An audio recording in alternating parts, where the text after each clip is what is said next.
बिस्मिल्लाहिर्रहमानिर्रहीम। अस्सलाम वालेकुम। सवाल: मैं एक मसले में आपकी रहनुमाई का तालिब हूँ। वो ये है कि आपने मुहर्रम के अयाम में अपनी एक तकरीर में फ़रमाया है कि हक़ अली रज़ी अल्लाह ताला अन्हो के साथ था। उसका मतलब तो ये निकला हज़रत अली रज़ी अल्लाह ताला अन्हो के मुकाबले में आने वाले लोग बातिल पर थे।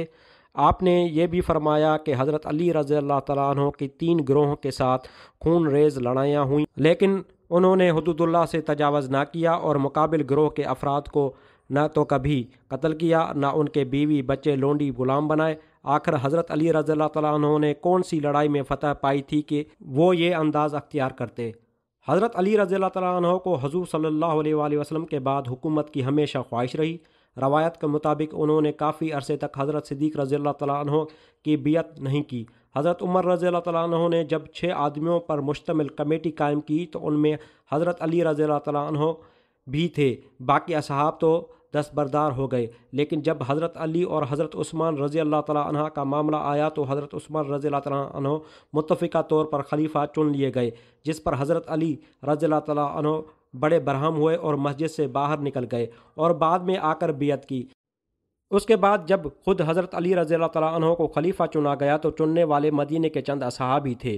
क्या वहाँ बड़े बड़े सहाबा रज़ी अल्लाह तआला अन्हा मौजूद थे? क्या हज़रत मुआविया रज़ी अल्लाह तआला अन्हा के लिए ये ज़रूरी था कि वो उनकी ख्वामुखा बियत करते?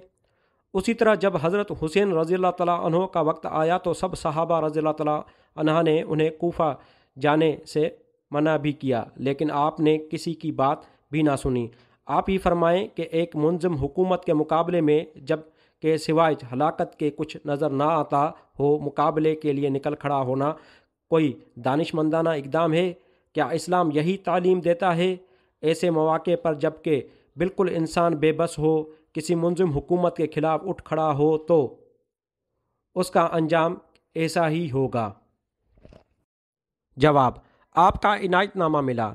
आपने जो सवालात छेड़े हैं उनका मुफस्सल जवाब दूं तो उसकी मानी ये है कि एक तवील मज़मून लिखूं, जिसके लिए मेरे पास वक्त नहीं, और मुख्तसर जवाब दूं तो वो आपको मुतमिन करने में उससे ज़्यादा नाकाम होगा जितनी उस तकरीर की रिपोर्ट नाकाम हुई है जिस पर आपने ये सवालात उठाए हैं। क्या ये बेहतर ना होता कि आप मेरे ये ख्यालात मालूम करने के बाद खुद इस मसले पर मुताला करते और असल हक़ाइक़ मालूम करने की कोशिश करते?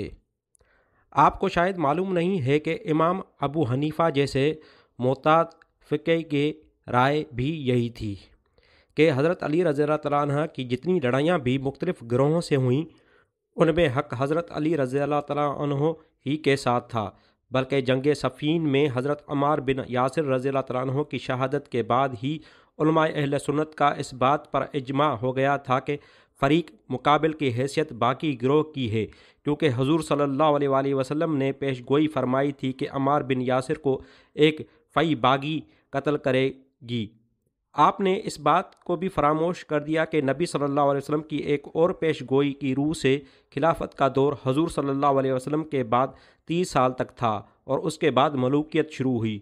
इस एतबार से हज़रत अली रज़ी अल्लाह तआला अन्हु की खिलाफत को खुद हुज़ूर सल्लल्लाहु अलैहि वसल्लम की तौसीक हासिल है और अमीर मुआविया रज़ी अल्लाह तआला अन्हु की हुकूमत खिलाफत के बजाय बादशाही करार पाई है। आपने ये बात भी नज़रअंदाज कर दी कि उलमाए अहले सुन्नत बिल इत्तिफ़ाक़ हज़रत अली रज़ी अल्लाह तआला अन्हु को चौथा खलीफा राशिद मानते हैं।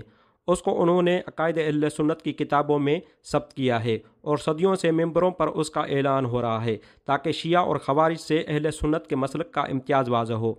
उसके बरक्स मुझे किसी एक भी काबिल ज़िक्र आलिम का नाम मालूम नहीं है जिसने अमीर मुआविया को खुलफ़ाए राशिदीन में शुमार किया हो। आपने उस बात का भी कोई लिहाज नहीं किया कि तमाम फ़ुक़हा अहले सुन्नत अपनी किताबों में खुलफ़ाए अरबा के फ़ैसलों के नज़ायर से इस्तदलाल करते हैं, मगर बनी उमैया में से हज़रत उमर बिन अब्दुल अज़ीज़ के फ़ैसलों के सिवा उन्होंने और किसी के फ़ैसले का हवाला फ़ुक़ही मसाइल में नहीं दिया है।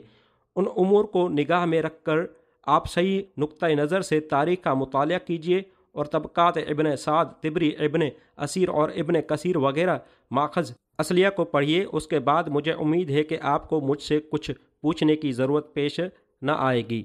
हज़रत हुसैन रज़ी अल्लाह तआला अन्हु के मामले में जो ज़हनी उलझने बाज़ हज़रात ने दिमागों में डाल दी हैं, उन सब को साफ़ करना इस ख़त में मेरे लिए मुश्किल है। کبھی فرصت ہوئی تو ایک مفصل مضمون لکھوں گا۔ سردست صرف اتنا کہنے پر اکتفا کرتا ہوں کہ اگر ان حضرات کا نقطہ نظر اختیار کر لیا جائے تو مسلمانوں کی حکومت ایک دفعہ بگڑ جانے کے بعد پھر اس کی اصلاح کے لیے کچھ نہیں کیا جا سکتا، پھر تو اسے بدلنے کی ہر تدبیر گناہ قرار پائے گی اور بگڑے ہوئے حاکموں کی اطاعت میں سر جھکا دینا ثواب بن جائے گا۔ یزید کی خلافت بھی برحق ہو تو آج کے ظالم و جابر لوگ کیا برے ہیں، ان کے خلاف کیوں شور مچائیے؟